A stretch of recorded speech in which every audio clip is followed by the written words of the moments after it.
Hi, this is Scott Garibay, and today we're going to be talking about Andrew Yang and the event last week where he lost emotional control and what that means about him as a presidential candidate.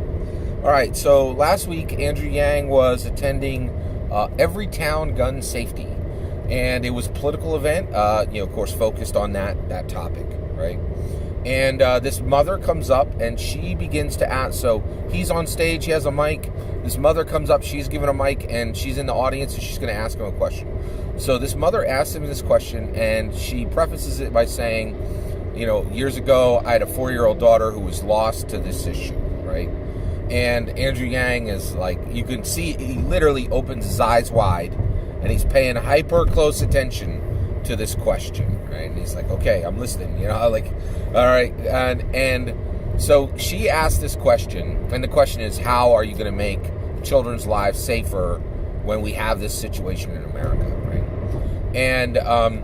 And so first he realizes, you could tell, like, there's a gear that clicks in his head, and he's like, this is an incredibly personal request from this woman.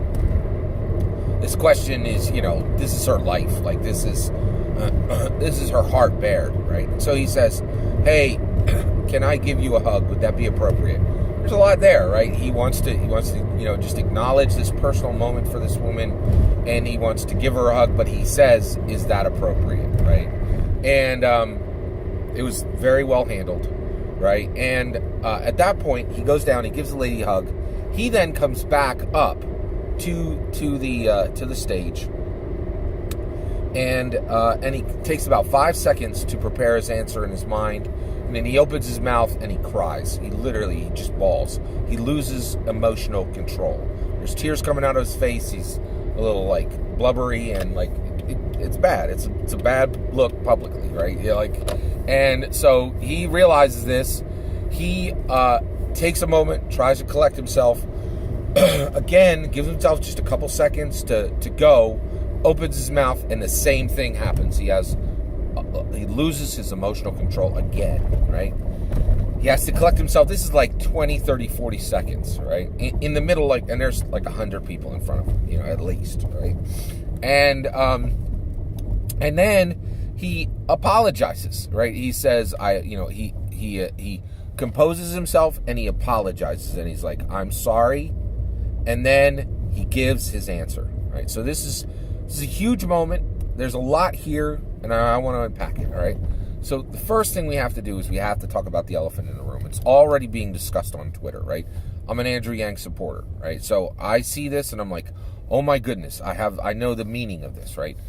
Non-Andrew Yang supporters, they look at this and they go, this is a manufactured moment, right? And so the question is, was this a genuine human response from Andrew Yang, or was this a manufactured political moment? Well, first of all, is it fair to even ask that, right? Well, the answer is yes, right? This is the 2020 U.S.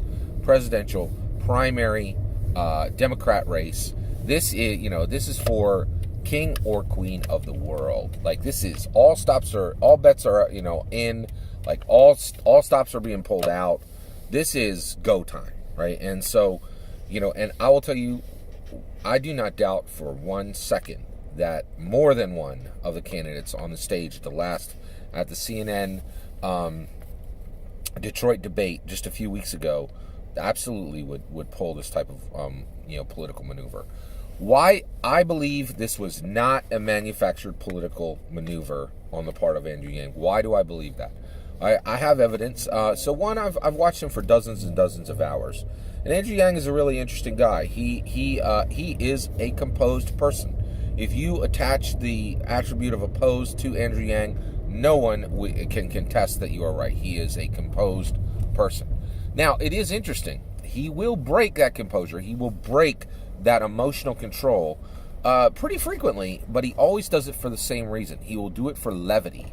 There's a ton of really deep, dark topics that are discussed within politics, and so he will very carefully use levity to break his calm, his collectedness, his composure, and inject a moment of fun into the candidates, into the race, right?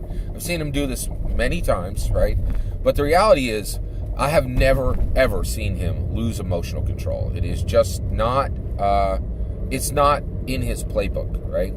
The other issue is he's not, the other reason why I don't believe that he did that is he's not practiced at it, right?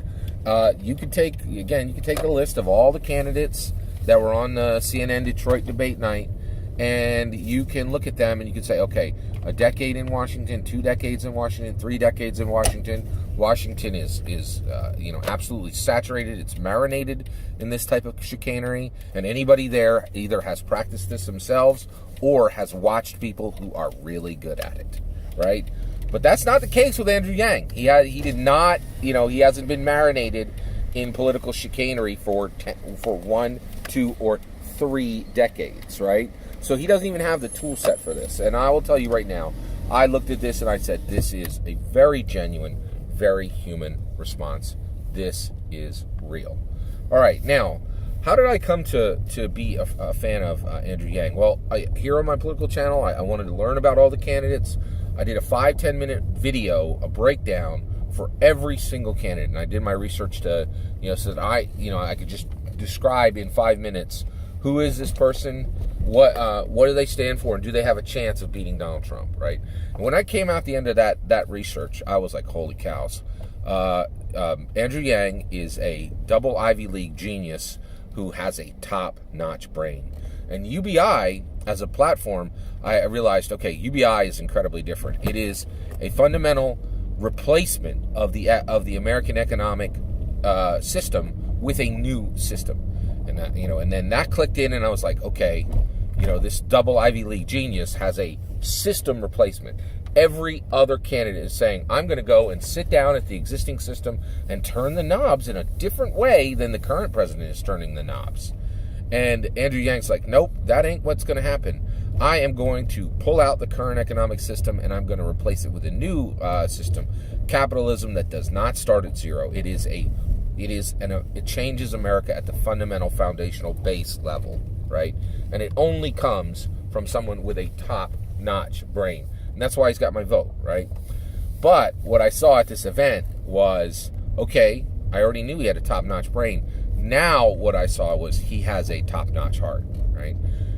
Here, he is hyper-focused at gaining that seat. He wants that king or queen of the world chair, right? He's going for it. Game of Thrones, he's got his dragons. Everybody else has got their stuff, right?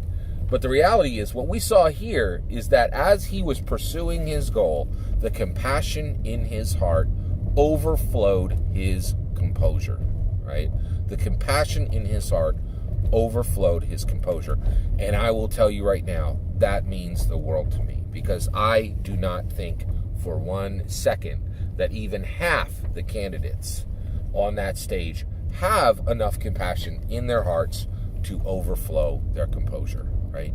And I really, I did not know this about Andrew Yang, but I think this was a very clear, real demonstration that the compassion in his heart is high, and that because he is listening with his heart and his mind to the people in front of him, the compassion in his heart, it is possible for it to overflow his composure, right? And that this is not just a candidate with a top-notch brain who deserves my vote. This is a candidate with a top-notch brain and a top-notch heart. And I believe that America absolutely deserves a candidate, a person with a top-notch brain and a top-notch heart. That is Andrew Yang. And that is why I am fully reassured that my vote for him in April of 2020, right here in Pennsylvania, and my vote for him in November of 2020 to beat Trump is fully the right decisions. And I have never felt more reassured of that. This is a person with a top-notch brain and a top-notch heart. He deserves my vote, and I am eager to give him that vote. Thank you very much for letting me share my thoughts with you today.